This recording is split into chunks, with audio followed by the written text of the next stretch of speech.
PCC అధ్యక్షుడు హోదాలో నేను ఆనాడు పాదయాత్ర చేపట్టి తెలంగాణలో నలుమూలలు తిరిగినాం.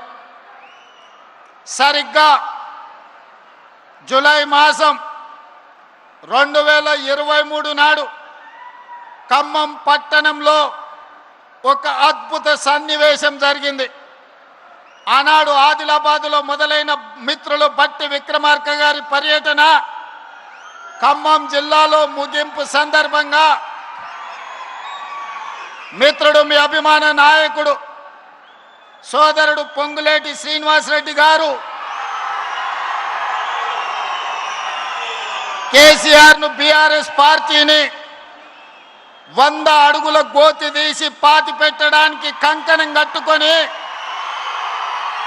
ఇక్కడి నుంచి కూతవేటు దూరంలో ఆనాడు సమావేశాన్ని ఏర్పాటు చేసి మన అభిమాన నాయకుడు కాబోయే భారత ప్రధాని రాహుల్ గాంధీ గారిని ఆహ్వానించినప్పుడు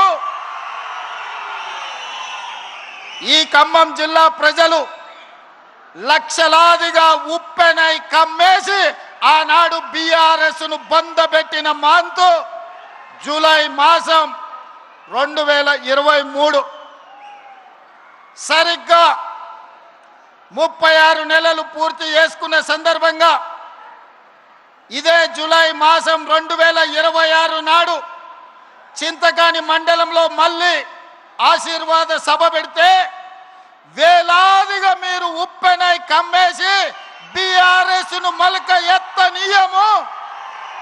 ఖమ్మం జిల్లాలో బీఆర్ఎస్ అనే పదము నిషేధించబడ్డది. ఈ ఖమ్మం జిల్లాలో ఈ విషపు మొక్కను మళ్ళీ మొలకెత్తనీయమని ఈనాడు ఒట్టేయడానికి విచ్చేసిన మా ఖమ్మం రైతాంగానికి మనస్ఫూర్తిగా నేను కృతజ్ఞతలు తెలియజేస్తున్నా. మిత్రులారా, ఇవాళ ఈ సభ ఆషామాషి సభ కాదు.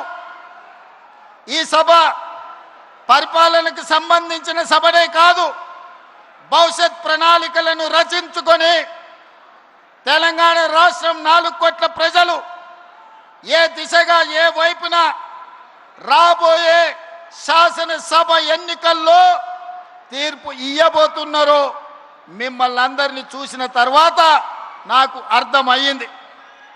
చాలామంది మీడియా మిత్రులు ఈడ ఉండొచ్చు, లేదా హైదరాబాదు నగరంలో ఉండి చూస్తున్న మీడియా మిత్రులకు నేను ఒక అంశాన్ని గుర్తు చేయదలుచుకున్నా.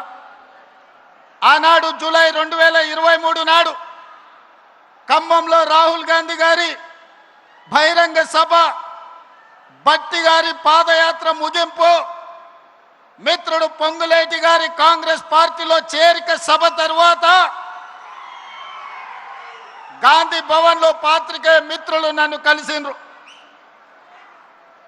వాళ్ళతో చర్చాగోష్ఠి జరిగినప్పుడు కాంగ్రెస్ పార్టీకి ఉప ఎన్నికల్లో డిపాజిట్లు రావడం లేదు, భారతీయ జనతా పార్టీ వేగంగా వస్తుంది, బీఆర్ఎస్ కేసీఆర్ మాయ మాటలు మూటలతో ఎన్నికలకు వస్తున్నాడు, ఆ మాయ మాటలకు బీఆర్ఎస్ ఎన్నికల్లో పెట్టే మూటలను మీరు ఎట్లా తట్టుకొని ఎన్నికల్లో మీరు గెలుస్తారని నన్ను అడిగాను.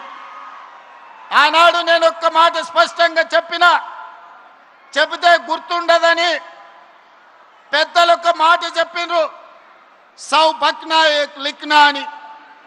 ఆ మీడియా మిత్రులకు నేను ఒక మాట చెప్పిన, మీరు కాగితం తీసుకొని రాయండి, సీల్డ్ కవర్లో పెట్టండి, డిసెంబర్ ఎన్నికల తర్వాత ఫలితాలు వచ్చినప్పుడు నేను చెప్పింది నిజమా కాదా తెరిచి చూడండి.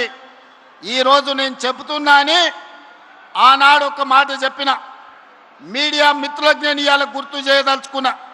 ఖమ్మం మీడియా మిత్రులు, హైదరాబాద్ గాంధీ భవన్ మీడియా సోదరులను మీరు అడిగి తెలుసుకోండి నేను చెప్పింది నిజమా కాదా. ఆనాడు నేను ఒక మాట చెప్పిన, రాబోయే ఎన్నికల్లో ఖమ్మం సభ చూసిన తర్వాత కాంగ్రెస్ పార్టీకి 65 ఎమ్మెల్యేలు గెలుస్తారు, సిపిఐ పార్టీ 1 సీటు గెలుస్తుంది, బీజేపీ 8 నుంచి 9 సీట్లు గెలుస్తాయి, ఎంఐఎం